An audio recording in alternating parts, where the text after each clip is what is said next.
Opening fan. Mesti ya. Iya. Apa salah? Halo, assalamualaikum warahmatullahi wabarakatuh. Waalaikumsalam. Kak jelas loh. Ya apa, kita suka yang natural. Hari ini kita Masih suasana corona. Sekarang Kok lemes sih? soalnya lagi puasa, lemes. Yang kita lemes dan enggak itu hanya mindset, Fel. Oh, Jadi harus gitu. gitu loh. Hanya persepsi ya. Iya. Oke, yaudah aku semangat. Ya Allah.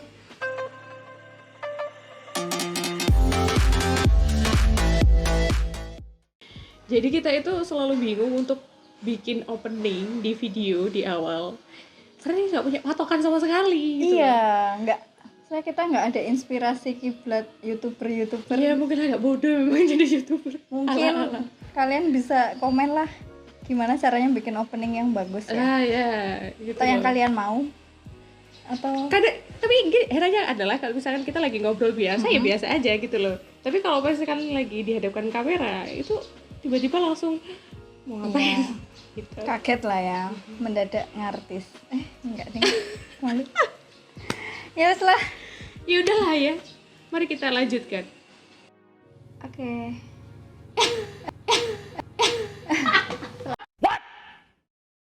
Oke, kita mungkin lagi diuji ya, karena kita sedang membahas emosi marah. Benar. Banyak Dan hal-hal. juga karena ini di situasi kita lagi di isolasi diri di rumah aja, kita nggak mungkin kemana-mana, hanya kita di rumah aja dan memilih di teras rumah yang notabene ini di pinggir jalan. Yang paling memungkinkan atau banyak Suara-suara annoying lah, motor, Ya, mobil. motor berlalu lalang. Tapi sebenarnya mereka nggak salah, karena ya ini jalan Iya. tempat orang lewat. Tapi kita kesel sih karena dari tadi harus ngepost. Dan juga tragedi kita sudah ngomong Iya. panjang lebar ternyata Nggak ke-record, guys.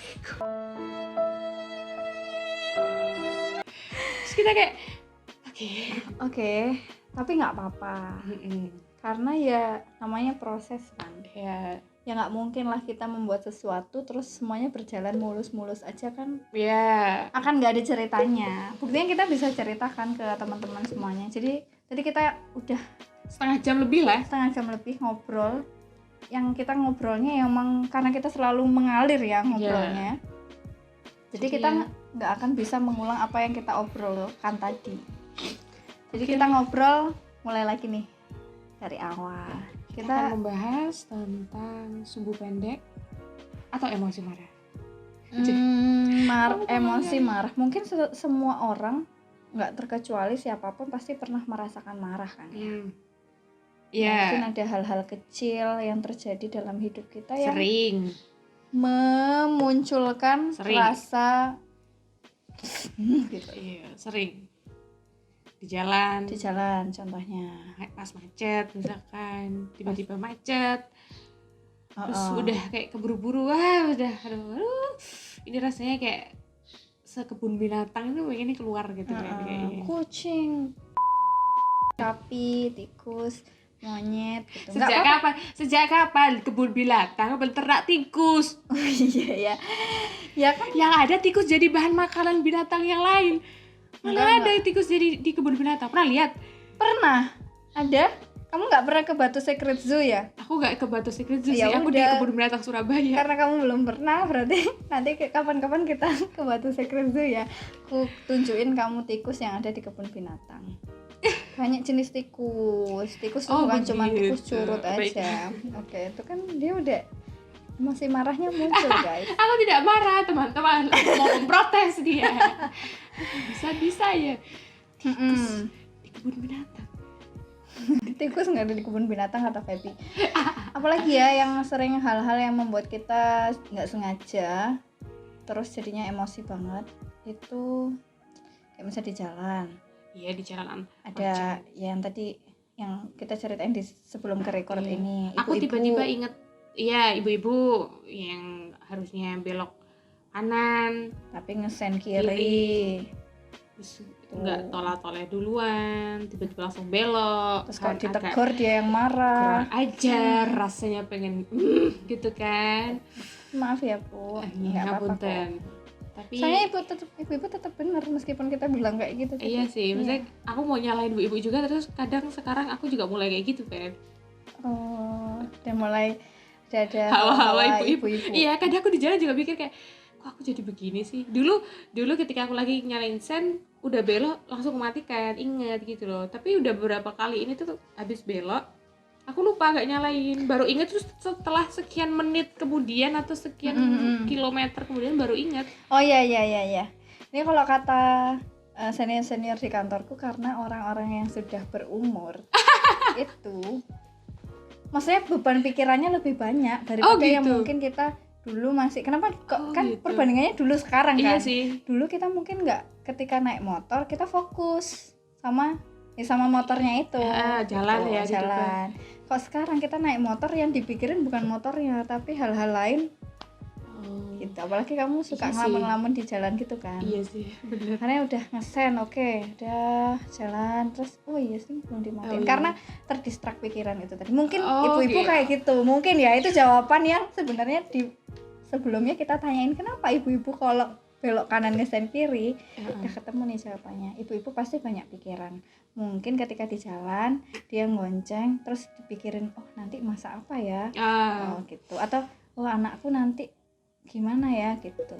Ya nggak apa-apa ya Bu ya. Oke. Jadi begitu. Baik. Balik lagi. Aku baru ingat ada kejadian yang nggak sering juga sih, tapi beberapa kali aku mengalami ini dan aku jengkel dan aku pengen marah-marah ke dia ini. Apa coba. Misalkan kita lagi makan, tadi di tempat makan, di kafe atau apa, pesen lama atau pesen salah, atau sudah pesen bener tapi ada yang gosong atau apa, itu bikin kamu emosi banget. Maksudnya bikin nggak kamu yang emosi marah sih, tapi kayak ngedumel, ngomong, gimana sih kok begini, kan lama ini udah berapa jam, berapa jam gitu. Apalagi kalau lagi lapar ya. Oh iya, aku akan rasa sekali ketika lagi lapar. Tapi sebenarnya wajar kan, maksudnya gini, contohnya nih ya, kalau aku melihat dari sudut pandang si pekerjanya atau si pelanggan, bukan pelanggan, kamu kan pelanggan, kamu yang marah-marah. Aku yang marah-marah. Aku si yang punya tempat jualan atau waitersnya gitu. Ketika kita bekerja kan wajar banget kan kalau kita melakukan kesalahan gitu kan.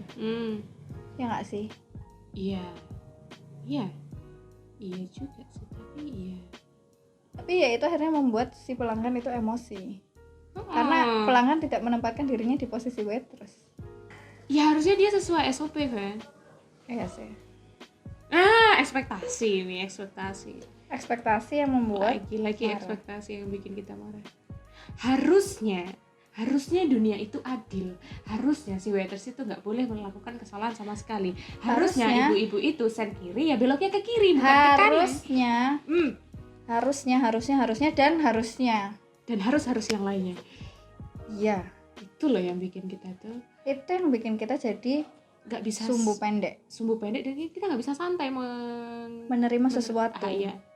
Karena harusnya itu ya ekspektasi yang sudah kita ciptakan sendiri. Iya. Yang akhirnya membuat kita merasakan yang namanya emosi marah. Itu yang kejadian simpel-simpel. Itu yang ringan-ringan ya. Kalau dalam hal-hal yang mungkin relationship, pastilah nggak mungkin ya kita dalam menjalin relationship, apalagi hubungan antara dua orang yang pasti pola pikirnya beda, pemahamannya juga beda, cara dia merespon sesuatu juga beda, akan tidak terjadi konflik yang akhirnya menimbulkan emosi marah. Tuh. Atau pernah ya sih kamu itu mengalami marah yang lumayan menyita tenaga, pikiran, waktu mungkin juga, pokoknya yang agak ekstrim lah dibanding biasanya, pernah nggak? Pernah banget. Ini mungkin ketika aku masih sekitar SMA ya, masih SMA, ada hal-hal yang sangat nggak berkenan buat aku, dan aku nggak bisa ceritain ya masalahnya apa, karena maksudnya ini tuh something lah. ini tuh membuatku marah yang aku sampai dongkol, sampai benci banget sama orang itu, sampai segitu aku sampai nggak suka gitu sama orang itu, padahal dia adalah orang terdekatku yang nggak boleh dibenci, tapi aku marah gitu karena orang itu melakukan hal yang menurutku dia nggak boleh melakukan hal itu adalah hal yang sangat salah, dan aku nggak mau gitu loh orang itu melakukan hal itu, dan itu aku marah banget. Sampai itu responku ketika itu aku ngambek, diem, aku nggak, maksudnya aku apapun yang dilakukan orang itu jadi salah di mataku.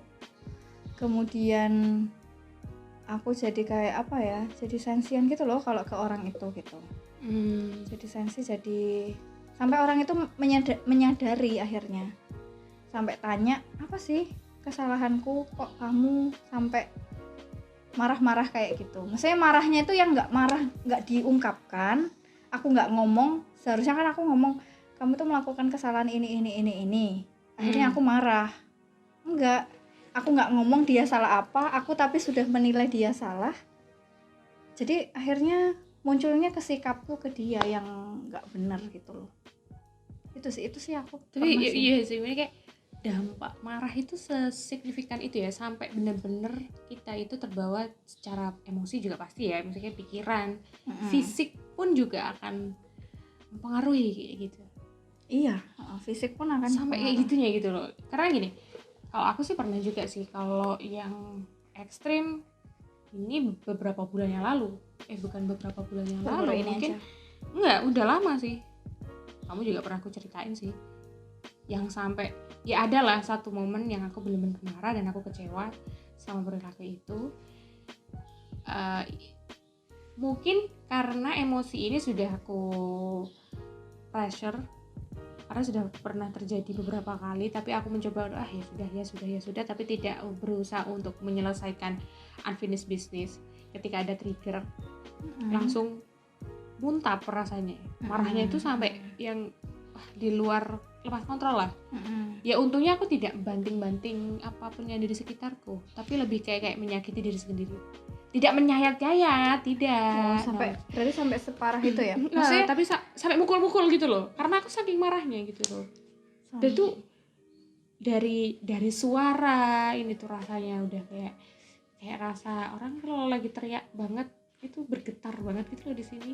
Itu sampai serak, udah dada itu sesek, terus rasa itu dak dik gitu. Tapi itu udah kayak panas banget sih, ketutup panas. Belum lagi ya respon kita, perilakuku waktu itu langsung mukul aku sendiri sih.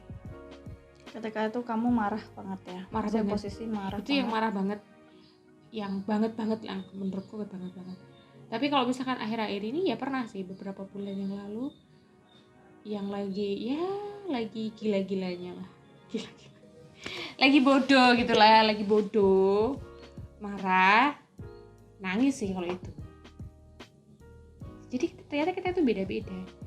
Cara merespon marah itu beda-beda. Cara merespon marah itu beda-beda. Kalau aku sih puncakku marah itu sebenarnya aku justru nangis. Aku nggak bisa yang marah mengumpat-ngumpat anjay atau mengumpat apa sapi, itu nggak bisa. Justru puncakku marah itu aku nangis sih. Maksudnya udah sesek banget, udah nggak bisa berkata-kata, terus yang muncul adalah nangis. Gitu. Jadi nangisku itu, kalau aku misalnya orang lihat aku nangis misalnya, tapi nggak mungkin juga aku nangis di depan orang. Itu rahasia aku loh. Masa nggak pernah nangis di depan orang? Kamu pernah melihat aku nangis? Di jalan? Ya kan habis nonton film. Loh, kan aku nengok di spion. Iya nangis. Itu karena aku marah sebenarnya. Jadi kalau aku nangis itu belum tentu sedih, tapi bisa juga aku marah. Aku pernah sih satu momen, mungkin kan kalau dalam keluarga pasti ada konflik-konflik ya. Jadi kayak cerita sekalian sambat-sambat masalah keluarga ya. Pernah ada satu momen gitu, sebenarnya pertengkaran tuh muncul mungkin antara orang tuaku sama saudaraku, atau orang tuaku, papaku sama kakakku ini lagi ada konflik ya, bertengkar lah. mereka bertengkar, semuanya kayak temperamen nada tinggi semua. Terus di situ aku sebagai saya pihak ketiga, aku mencoba untuk gimana caranya menengahi. Ini aku posisi mungkin aku masih SMP kali ya. Tapi ketika ya mungkin anak SMP gimana sih cara menangani gitu kan akhirnya malah kena gitu loh. Akhirnya aku yang kena, ya udahlah nggak usah ikut-ikut, kamu ngerti apa sih, kayak digituin. Aku di posisi ketika itu aku digituin, kamu ngerti apa sih, nggak usah ikut-ikut. Nah itu aku marah yang benar-benar marah. Terus aku langsung masuk kamar mandi, aku nyalain keran kenceng-kenceng, dan itu aku nangis sambil teriak sekenceng-kencengnya karena aku marah. Karena aku mikirnya aku tuh berniat baik loh, aku nggak mau papa sama kakakku bertengkar, makanya aku mau melerai. Tapi kenapa mereka itu malah nggak ngerti gitu loh sama maksudku gitu, di keterbatasan anak SMP kala itu ya. Dan ku amati sampai sekarang ternyata reaksi emosi marahku itu sama, nggak berubah gitu loh dari dulu sampai sekarang. Tetap ketika aku puncakku marah adalah aku nangis gitu. Jadi emang orang itu beda-beda ya. Kamu ekstrovert atau introvert sih? Ambivert sih. Iya. Aku tuh punya banyak persona.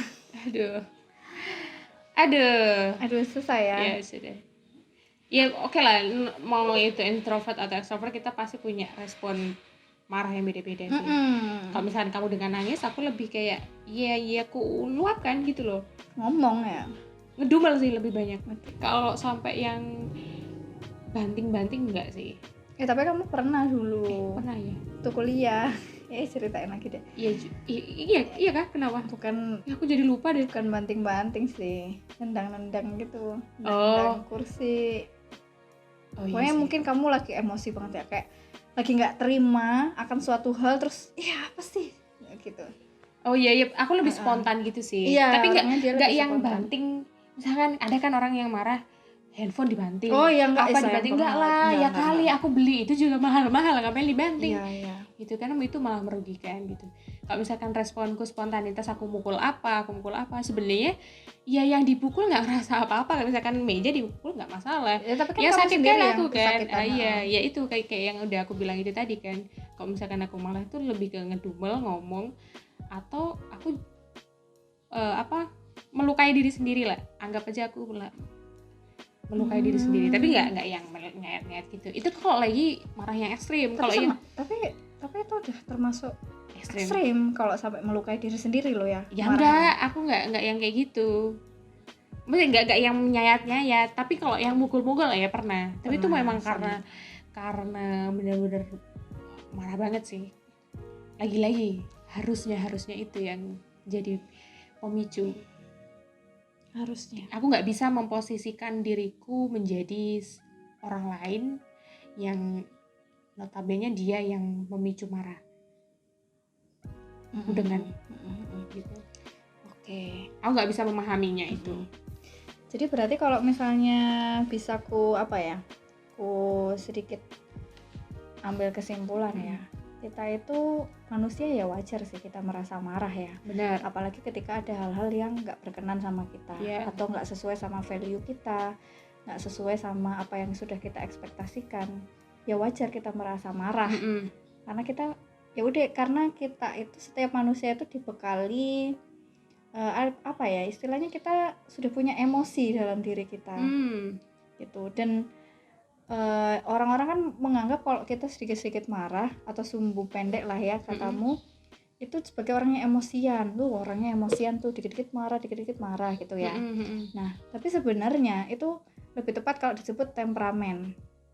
Ya nggak sih? Iya. Karena kalau emosian itu karena emosi itu setelah kita belajar lagi, ternyata bukan cuma marah aja, ada beberapa emosi dasar yang dimiliki oleh manusia, ya nggak? Ada apa aja 5 itu? Marah, terus ada emosi marah, emosi sedih, emosi senang atau bahagia, emosi takut, sama emosi jijik. Jadi kalau misalnya kita emang orangnya pemarah atau emosi marah itu sering terpicu, berarti penyebutannya bukan emosian tapi temperamen. Temperamen itu apa ya udahlah nanti ya kita pelajari lagi. Tapi berarti misalnya kan kalau misalkan gini, emosi marah itu kan adalah emosi negatif. Yang mana orang itu sering merasa kayak ya udahlah jangan marah. Sering Jadi kayak marah tuh hal yang harus dihindari. Seolah-olah adalah hal yang harus dihindari. Bener nggak kayak gitu? Apakah memang harus seperti itu? Kita tuh nggak boleh marah, kita tuh nggak boleh merasa kesel, harus baik, sopan, santun. Enggak sih, kalau menurutku marah itu bagus. Maksudnya bukan pemarah itu berarti bagus, enggak. Marah itu jadi alarm dalam diri kita untuk hal-hal yang memang ada hal-hal yang nggak sesuai sama kita gitu loh. Contohnya tadi kayak aku bilang, kalau kita lagi di jalan terus kita dilecehkan sama orang lain, apa kita harus diem aja menerima gitu kan? Enggak. Ya berarti kita harus marah dong, harus speak up. Gimana caranya kita mengkomunikasikan apa yang kita rasakan gitu. Itu sih berarti ya marah itu memang emosi negatif, tapi dia bukan hal yang negatif untuk dirasakan. Marah itu butuh. Semua orang butuh marah. Boleh marah sebenarnya, boleh marah. Ketika pengen marah ya marah aja gitu, tapi harus caranya oke. Caranya yang harus dikontrol. Cara untuk mengungkapkan, untuk menunjukkan emosi marah itu, yaitu yang harus dikontrol. Aku barusan aja kayak keinget ada juga ternyata hadis tentang marah loh. Aku ingat. Jadi intinya gini, sebenarnya itu relate sama apa yang kamu tanya sih. Kan tadi kamu bilang kita boleh nggak sih marah gitu. Dan di hadisnya tuh bilang gini, janganlah kamu marah, bagimu surga. Latadok balakal jannah. Jadi boleh nggak sih marah sebenarnya? Tapi menurutku esensi maksud lain dari hadis itu bukan yang, karena ada hadis-hadis lain yang menjelaskan kalau maksudnya cara gimana meregulasi marah. Kalau marah ya lebih baik diem dulu. Kalau lagi berdiri duduk dulu gitu. Pernah nggak sih? Aku lupa sih mungkin. Mungkin gitu, mungkin nggak yang benar-benar dilarang kita meluapkan haram emosi. Gitu enggak. Kayaknya sih gitu. Karena misalnya kalau langsung benar-benar gitu kan, ya tolong gitu loh kan. Iya nggak bisa ya kan manusia. Buat apa kita punya emosi marah kalau misalkan kita tidak dikasih akses untuk melampiaskan itu, misalkan kan gitu. Boleh marah itu boleh. Ya itu mungkin yang kita bilang ya, marah itu boleh. Marah itu emang emosi negatif. Ya, jadi kita nggak apa-apa merasa emosi marah. Dan kita itu nggak harus yang pengen membuat kayak emosi kita harus cepet-cepet selesai gitu loh. Emosi marah kita selesai. Misalnya kita lagi menghadapi sesuatu, terus kita marah, terus kita langsung gimana caranya? Aku nggak boleh marah nih, aku harus sabar, aku harus tenang gitu misalnya. Enggak. Jadi itu menurutku malah nggak bagus sih kalau kita memaksakan sesuatu tuh harus cepet-cepet selesai. Oh iya sih. Marah kita cepet selesai. Iya benar-benar kayak ada memang, aku pernah baca artikel atau buku ya. Entahlah. Pokoknya aku pernah baca sesuatu. Entah itu sumbernya buku, artikel atau jurnal penelitian atau apapun itu, aku lupa. Intinya adalah ketika kita sedang marah, entah itu marah karena masalah relationship atau masalah yang lainnya, ibaratnya kan kita punya masalah nih yang membuat kita marah. Kadang orang itu memaksakan dirinya untuk segera menyelesaikan marah itu detik itu juga. Cepat selesai, cepat berlalu, cepat kembali seperti semula. Harapannya kan kayak gitu. Tapi justru ternyata itu nggak efektif, karena itu hanya kayak gini loh, cuman permukaannya aja yang terselesaikan, itu tuh nggak sampai ke akarnya. Kalau misalkan contoh kasus relationship, lagi ada hubungan, dua orang berhubungan pacaran atau suami istri atau gimana, ketika lagi konflik terus pengen cepet-cepet diselesaikan, tapi yang salah satu pihak itu pengen selesai cepet-cepet, yang salah satu pihak pengen ngerasa kayak ya masih belum kayak belum butuh waktu lah ya, butuh waktu untuk mencerna lagi emosinya itu. Tapi karena ada tuntutan untuk segera menyelesaikan, jatuhnya akan ada salah satu pihak yang itu dia merelakan diri ya sudah gitu loh. Aku mengalah saja daripada ini akan berlarut-larut kan kayak gitu. Kalau akhirnya marahnya ini ya, maksudnya dia terpendam-pendam terus, dan sewaktu-waktu bisa jadi bom waktu, dan marah itu akan keluar lagi gitu ketika ada trigger atau pemicu. Benar gitu. Jadi ya balik lagi ya ke yang tadi kita bilang, marah itu nggak apa-apa kita marah. Emosi, ketika kita muncul emosi marah, ya itu nggak apa-apa untuk dirasakan gitu. Cuman ya kan kita harus jadi orang yang bijaksana kan. Maksudnya mungkin kita memang merasa marah, tapi apakah lantas kita boleh dengan mengumpat orang lain, atau misalnya di jalan kita marah nih, ada orang yang nyelonong misalnya kayak gitu, terus kita boleh ngelempar aja pakai helm, kan nggak boleh kan, maksudnya ya kali dilempar. Iya, itu kan kita melanggar norma, dan akhirnya ya kita sama aja sama orang-orang yang memicu kriminal. Misalnya gitu. Kayak gitu, berarti how to, ya gimana caranya kita mengelola. Nah itu yang jadi pertanyaan, karena kadang gini, orang kalau misalkan udah marah, dia itu lose control gitu loh. Jadi kayak spontanitas marah sampai dia itu tidak tahu bahwa posisinya dia itu sudah apa, dia sampai marah segitunya gitu loh. Dia nggak sadar kalau misalkan dia marah kayak gitu. Itu kan ada yang kayak gitu, nggak sadar dia marah. Biasanya ibu-ibu juga ya, mungkin nanti yang ada viewers kita yang nonton ibu-ibu. Jadi kadang banyak ibu-ibu yang cerita itu kalau dia itu nggak sadar, misalnya anaknya melakukan kesalahan, terus dia tiba-tiba dengan refleks nyubit anaknya, terus refleks mungkin berkata-kata kasar ke anaknya, dan padahal hal-hal itu setelah dilakukan akan dia sesali, dan dia jadi bertanya-tanya, kenapa sih aku marah kayak gitu ke anakku. Nah itu kan berarti karena dia nggak mengenali ketika posisi langsung aku marah nih gitu, ya nggak sih? Kalau misalnya kamu sih, kalau kamu kan tadi kamu udah cerita mungkin pernah merasakan marah, atau dulunya pernah jadi orang yang mungkin temperamen.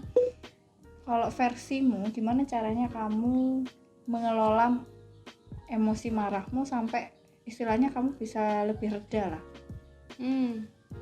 Kalau aku yang pertama pasti gini, aku harus kenali dulu diriku sendiri. Dalam artian kapan aku sedang marah dan tidak. Jadi harus tahu situasiku tuh marah apa enggak sih. Oke, kalau misalkan kita sudah tahu dan kenal bahwa kita sedang marah atau aku sudah marah, next adalah apa yang membuatmu marah. Benar-benar digali. Ini memang butuh waktu, jadi nggak bisa ketika kalau misalkan spontanitas kita mengumpat atau kita ngedumel atau apa, ya wes gitu loh, karena sudah terjadi ya wes gitu kan. Karena itu kan spontanitas sikap kita, perilaku kita detik itu juga. Tapi untuk mengatasinya adalah kita butuh waktu. Next lagi ini kita harus tahu masalahnya apa yang membuat kita marah, kenapa bisa seperti itu, apakah itu faktor eksternal atau faktor internal gitu. Kalau next nih udah tahu kan, misalkan oke, faktor eksternal, misalkan aku lagi marah sama kamu ini telat orangnya. Kadang aku juga sering marah, ngedumel karena hal-hal yang bikin asli ini. Kalau misalnya lagi telat gitu kan, pasti ada di pikiran aku gini, aku tuh sudah mengeluarkan waktuku, sudah datang tepat waktu, tapi temanku telat. Dia rasanya kayak aku dikasih punishment oleh orang lain. Itu satu. Yang kedua, ini sudah mengolor-ngolor waktuku, harusnya aku sudah bisa begini. Harusnya, balik lagi, harusnya. Padahal itu faktor eksternal yang aku nggak bisa kontrol. Ya karena memang beda orang gitu loh. Ya kamu dengan tipemu, entah mungkin kamu lagi ada apa gitu kan, aku ya nggak tahu kan. Aku nggak mencoba untuk menggali itu kan, tapi aku sudah marah duluan gitu. Ya itu, kenali dulu faktor eksternal atau internal. Kalau memang faktor eksternal, baiknya untuk aku milih oke, karena kita itu beda orang, kita beda isi kepala, kita beda karakteristik, ya pasti kita beda perlakuan gitu. Dan itu yang harus dipahami gitu loh. Kalau misalkan faktor eksternal, ya aku nggak bisa mengelola itu, dan aku nggak bisa mengontrol itu sama sekali. Satu-satunya hal yang bisa aku kontrol adalah diriku sendiri. Gimana biar aku tuh tidak berpikir senegatif itu sampai aku menyalahkan orang lain. Mm-hmm. Jadi kayak mengontrol diri sendiri. Oke.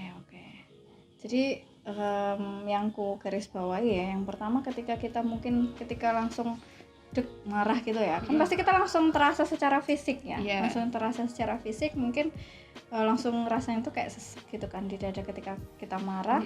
Itu mungkin langkah pertama yang bisa kita lakukan adalah mengenali dulu, oh ini aku lagi marah nih, oh kalau kayak gini berarti aku marah nih gitu ya. Nah mungkin ketika kita sudah bisa paham sama alarm diri kita kalau kita ini marah, istilahnya kita sudah tahu mengenali kalau kita sedang marah, mungkin kita bisa mengambil jeda waktu atau mundur sebentar dari sumber yang membuat kita marah. Benar. Untuk melakukan proses berpikir seperti yang kamu jelaskan. Jadi melakukan analisa, mengidentifikasi kenapa kok aku marah gitu. Alasannya eksternal kah atau internal kah gitu. Kalau memang alasannya adalah eksternal atau istilahnya adalah hal-hal di luar kita yang tidak bisa kita kendalikan dan tidak bisa kita kontrol dengan kedua tangan kita, ya berarti kita yang bisa kita kendalikan dan kita posisikan atau kita atur adalah diri kita. Ya. Benar. Iya. Dengan istilahnya akhirnya dengan apa? Dengan ketika kita sudah tahu, oh aku marahnya karena A misalnya. Gini, lebih kayak kita tuh membolak-balikkan sudut pandang gitu loh. Mencoba untuk jadi dia. Kalau aku jadi dia itu mungkin dia tuh begini sehingga dia begini. Kalau aku jadi gitu loh. Maksudnya aku tuh nggak bisa serta-merta cuman mengandalkan perspektifku. Nggak bisa aku cuman jadi diriku sendiri aja. Aku butuh untuk memposisikan seperti dia biar aku tahu rasanya kalau jadi dia tuh gimana. Itu yang akhirnya bisa membuatku, oh ternyata begini loh, oh ternyata dia begini. Jadi akhirnya timbul empati di situ. Jadi itu yang bikin aku mereduksi marah. Yang awalnya aku pengen maki-maki, aku kesal sama dia karena aku sudah berupaya untuk tahu kalau dari posisi dia gimana. Akhirnya aku timbul empati, oh ternyata begini kalau jadi dia, oh ya sudah gitu. Berarti memang ada faktor eksternal di situ yang aku nggak bisa kontrol, dan cara aku membolak-balikkan itu adalah faktor internal. Itu adalah upaya kita sendiri sih sebenarnya. Itu yang paling mungkin bisa kita lakukan adalah menyederhanakan atau membolak-balikkan sudut pandang. Jadi ketika kita mungkin merasakan ada hal yang nggak berkenan sama kita dan memunculkan emosi marah, cara yang ketika dalam proses ketika kita mengambil jeda sebentar dan proses berpikir itu, kita mencoba menempatkan diri kita di posisi orang yang membuat kita marah biasanya. Misalnya pasangan, ya kita berusaha gimana kalau aku berada di posisi dia, pasanganku gitu ya. Dan akhirnya akan muncul rasa empati. Rasa empati itu kan rasa ketika kita bisa merasakan apa yang orang lain rasakan, ikut merasakan, ikut turut merasakan, bukan cuma merasakannya aja, tapi rasa emosi-emosi orang itu juga kita rasakan gitu. Akhirnya itu bisa meredam emosi marah kita. Benar. Dan bisa akhirnya kita bisa memanage ya. Benar. Kita nggak kehilangan esensi rasa marah itu yang seperti yang kita sebutkan. Maksudnya bukan berarti nggak boleh. Kalau nggak boleh kan berarti kita menahan. Iya, nggak serta-merta tiba-tiba terus aku langsung menerima gitu ya, tahu sudut pandang dia terus langsung bisa empati gitu. Enggak, masih tetap ada proses. Seringkali di awal ya tetap ada marah gitu loh, tapi ketika aku sudah tahu nih, oh aku lagi marah, oke, aku tarik diri dan aku mau coba untuk membolak-balikkan itu. Yang dikhawatirkan kan orang yang nggak bisa melihat itu kan. Jadi dia nggak bisa membolak-balikkan itu, dia nggak merasa bahwa dirinya itu juga kayak dia itu terlalu egosentris lah, dia terlalu memaksakan sudut pandangnya. Akhirnya dia nggak bisa melihat dari sudut pandang orang lain. Dia nggak, misalkan kalau ada yang salah dari dia nggak merasa salah. Itu yang susah untuk kita ingatkan. Biasanya kan orang kayak gitu. Itu yang hadapi orang yang kayak gitu, aku juga kadang jengkel menghadapi orang yang kesel ya. Kadang orang udah dikasih tahu kamu itu salah tapi masih ngeyel dengan pendapatmu. Ya sudahlah. Iya sih, aku juga merasakan hal itu akhir-akhir ini. Tapi gini, aku baca buku loh ya, yang di Filosofi Teras yang buku kamu kasih itu. Jadi ketika kita gini, bukan berarti kita itu harus selalu gimana sih, intinya adalah kita bukan berarti ketika kita tuh ada konflik atau kita nggak serak sama orang tuh kita mengupayakan diri kita sendiri untuk bisa nyaman sama orang itu, entah itu temen, entah itu hubungan kerja atau hubungan apapun, pasangan. Tapi gini, misalkan sudah dikasih tahu orangnya, tapi dia ngeyel, harusnya kan ideal ya, mungkin kita harus gimana caranya dia itu biar bisa mengetahui mana letak salahnya, kan kayak gitu kan. Tapi kalau misalkan memang karakternya orangnya kayak gitu, ya sudah gitu loh, kita nggak usah ambil pusing orang kayak gitu. Makanya kayak, oh kamu nggak mau dikasih tahu, ya sudah aku sudah cukup ngasih tahu kamu seini, kamu begini, harusnya begini, kalau kamu nggak terima ya sudah, oke, stop, aku cuma bisa sampai bantu sampai sana. Karena kenapa, kalau misalkan kayak gitu, itu yang bikin aku tuh tambah, itu tadi yang bikin aku tambah marah tuh gitu, karena aku terlalu memikirkan gimana caranya aku tuh mengubah perspektifnya dia. Itu kalau konteks temen ya. Kalau relationship nggak tahu sih, aku belum mengalami yang konflik kayak gitu. Konflik relationship ya nggak tahu juga sih. Ya mungkin kita akan balik lagi ke itu tadi ya, kita harus tahu dulu masalahnya apa. Berarti mungkin yang akhirnya ku highlight sebenarnya ada 2 cara sih. Maksudnya bukan dua cara yang bisa kita lakukan. Yang pertama dengan kita empati, ya tadi kan empati biar akhirnya meredam emosi marah kita ke orang lain itu. Atau yang kedua, ya wis lah jarno wae. Maksudnya dengan kita ya udah bodo amat aja dengan tapi apa yang dia lakukan. Bukan berarti bener-bener bodo amat dan masa bodoh dengan urusan orang lain gitu kan. Kita jadi kan jatuhnya kalau misalkan kayak gitu nih, takutnya teman-teman itu menginternalisasi informasi ini bahwa ketika orang lain itu sudah di luar standar dia, ya wes gitu loh. Itu kan jatuhnya bodo amat banget orangnya. Masa bodoh dong, itu ya nggak boleh juga. Iya sih. Tapi lebih ke gini loh, ya sudah, ibaratnya kan karaktermu A, karakterku B. Aku sudah mengupayakan untuk menggiring kamu lebih netral lagi, biar kamu tuh nggak marah, biar kamu tuh mengenali dirimu sendiri, emosimu. Tapi kalau kamu masih tetap kekeh di sana, ya sudah gitu loh. Oke. Oh iya. Masih ada upaya. Yang penting diupayakan dulu. Kalau udah mentok, ya udah bodo amat gitu. Ya intinya kita tetap harus usaha dulu kan. Maksudnya baik untuk diri kita sendiri maupun orang lain. Ketika kita dalam situasi yang itu memicu emosi marah kita, ya nggak apa-apa, dirasakan aja dulu marahnya.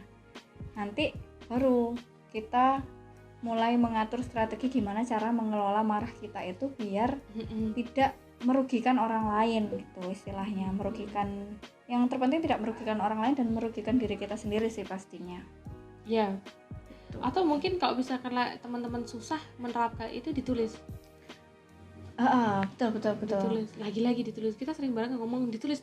Kenapa sih gitu kan? Kenapa kok harus ditulis? Kan bisa dipikir di awang-awang atau apa gitu kan bisa. Karena gini, kalau aku sih nggak tahu ya. Kalau maksudnya ini dari sudut pandang pribadiku, ketika kita menuliskan apa yang kita rasakan atau yang kita istilahnya udah emosi banget, udah maksudnya marah banget, terus kita tuliskan apa hal-hal yang membuat kita marah, itu kita mengeluarkan rasa marah itu keluar dari diri kita. Kalau cuma di pikiran, istilahnya kalau cuma di pikiran tuh masih di dalam diri kita, tapi kalau sudah dikeluarkan dalam bentuk tulisan, dia ada dikeluarkan. Istilahnya secara apa ya, secara harfiah, ketika kita marah terus kita menuliskannya, kalau aku merasa itu seperti emosi itu emosi marah itu, rasa marahku, jengkelku itu dikeluarkan dari diriku. Dan nanti ketika aku membaca hal-hal apa aja yang membuatku marah, itu jadi lucu gitu loh. Oh kok cuman kayak gini aja aku marah ya gitu. Tapi ya emang beneran membuat rasa marah gitu. Kalau aku sih gitu, menuliskannya itu untuk membantu aku mengidentifikasi mana yang rasional tidak. Sumber marahku itu dari mana gitu. Aku tapi pernah juga loh nonton baca jurnal buletin psikologi dari UGM yang emosi marah. Kayaknya aku pernah ngirim PDF-nya ke kamu sih. Pernah itu dulu, tapi lupa, kamu pasti tidak dibaca. Sudah kuduga. Yang tertawa nggak sih yang pernah kamu kirim? Bukan tertawa. Yang aku mendebatkan ini udah lawas banget Oh jurnalnya. bukan. Oh bukan ya. Ada sebelumnya, jauh sebelum itu ada emosi marah gitu. Oh. Tapi itu lebih ke bukan gimana kita mereduksi emosi, bagaimana kita mengelola emosi marah, bukan seperti itu. Tapi itu lebih ke dia menganalisa gimana sih ekspresi emosi marah dari berbagai macam orang dan berbagai macam daerah. Oh Itu iya yang iya berbeda. iya.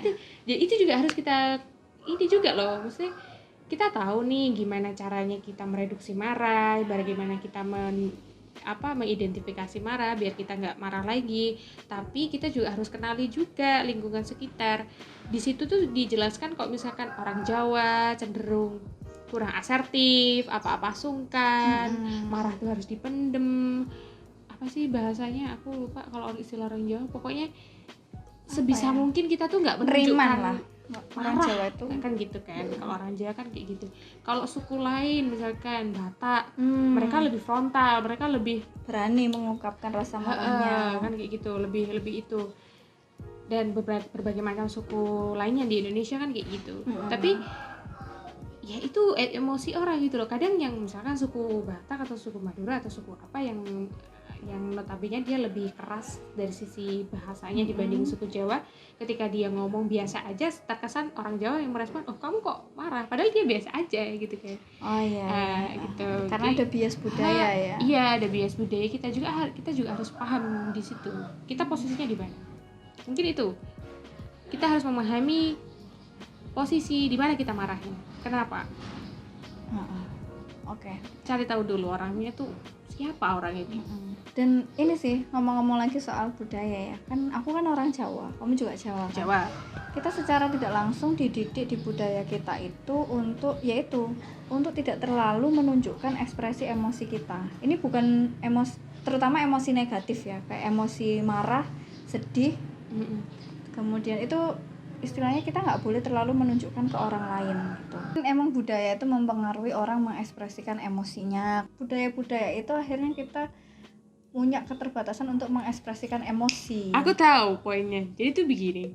Kalau misalkan nanti suatu momen kita sudah bikin dan memproduce video ini dan kita tayangkan, sampai ada orang yang bilang, ya kamu ngomong teori aja gampang Feb, lalalala, kamu ngomong teori aja gampang Fen, itu ini lalalala, ya namanya marah harus diluapkan apa begini sesuai yang kamu bilang, harus di manajemen, diresursi, begini. Nah itu kan susah dan lalalala. Intinya adalah orang akan mencela tentang bukan mencela sih ya, kayak mengkritisi bahwa memprotes bahwa ya teori itu tidak semudah kenyataan. Ya emang. Loh iya memang seperti itu gitu kan. Cuman yang mau kita garis bawahi adalah kayak misalkan ini ada sangkut pautnya dengan bias budaya tadi ya. Yang namanya kemampuan kita untuk mereduksi emosi negatif itu, bagaimana kita mengontrol diri lah biar nggak terlalu lepas untuk marah. Itu kan butuh latihan memang. Itu kan ibaratnya butuh otot proses, kan. Kamu kan juga berkali-kali bilang bahwa itu tuh butuh dilatih. Ibaratnya kan kita lagi olahraga. Kita nggak pernah olahraga, sekalinya olahraga otot kita pasti akan kaku semuanya dan sakit. Ya sama gitu loh. Ketika dari dulu kita memang nggak pernah dilatih untuk mereduksi emosi biar kita nggak terlalu berlebihan marahnya, ya pasti akan rasanya di mana sih? Susah gitu loh. Dan itu tuh harus dilatih, benar-benar dilatih. Itu tadi bias budaya itu juga. Ketika kita sudah tahu karakteristik budaya masing-masing, kita kalau orang Jawa begini, orang Batak begini, orang Madura begini, orang ini begini, Sulawesi, Sumatera, lalalala, Kalimantan, semuanya begini. Sampai Merauke lah ya. Semuanya karakteristiknya begini, kita kan akan melatih itu gitu loh. Ya itu tadi loh. Karena kan budaya juga gitu kan, budaya kan dari lahir gitu. Mungkin kalau kita setahun, 2 tahun, 3 tahun, 4 tahun tinggal di budaya yang berbeda ya pasti kita secara tidak sadar akan tergiring dengan model-model seperti itu. Terinternalisasi dengan nilai-nilai budaya yang akhirnya mempengaruhi pun ketika kita mengekspresikan emosi gitu. Jadi memang banyak faktor ya. Jadi yang dari awal kita jelaskan, setiap orang itu pasti mengalami emosi marah. Kemudian emosi marah itu nggak apa-apa kita rasakan. Emang dia emosi negatif, tapi bukan hal yang negatif untuk dirasakan. Terus kedua, gimana caranya kita untuk meregulasi emosi marah? Gimana cara kita mengatur dan meredam? Setidaknya ketika kita marah, kita tidak merugikan orang lain dan diri kita sendiri. Betul. Dan ketiga, ternyata juga masih ada faktor budaya gitu. Faktor budaya mempengaruhi bagaimana cara kita mengekspresikan emosi. Kayak aku yang orang Jawa akan dituntut untuk, atau budaya membuatku untuk tidak begitu menunjukkan emosi negatifku gitu. Mungkin di budaya lain juga beda gitu ya. Jadi dan itu semuanya berdinamika dan jadi satu. Iya. Dan ketika kita mau mencoba, untuk kita sudah paham nih cara mengenali emosi. Ketika berarti kan selanjutnya gimana cara kita meregulasi emosinya. Nah itu akan banyak tantangan-tantangan gitu ya. Salah satunya adalah budaya yang kayak yang tadi Feby jelaskan. Itu sih. Oke. Sudah sih. Intinya adalah kamu kasih konklusi dong. Udah kan tadi konklusi. Nggak dikasih reinforcement teman-teman itu. Oh, penguatannya. Yang pertama kalau kita tuh marah adalah hal yang wajar. Marah adalah hal yang wajar. Dan marah itu diungkapkan. Manusiawi. Nah, jangan dipendam karena akan menimbulkan masalah-masalah lain di kemudian hari. Betul. Dan akan menjadi bom waktu. Tepat sekali. Marah itu nggak apa-apa, marah itu dirasakan, tapi marah itu juga harus dikelola. Nah, dan kita juga harus tahu bagaimana cara meregulasinya. Bolak-balikkan sudut pandang. Sederhanakan ekspektasi dan jangan banyak kata-kata harusnya. Biar kita bisa berempati kepada teman-teman semuanya atau orang lain.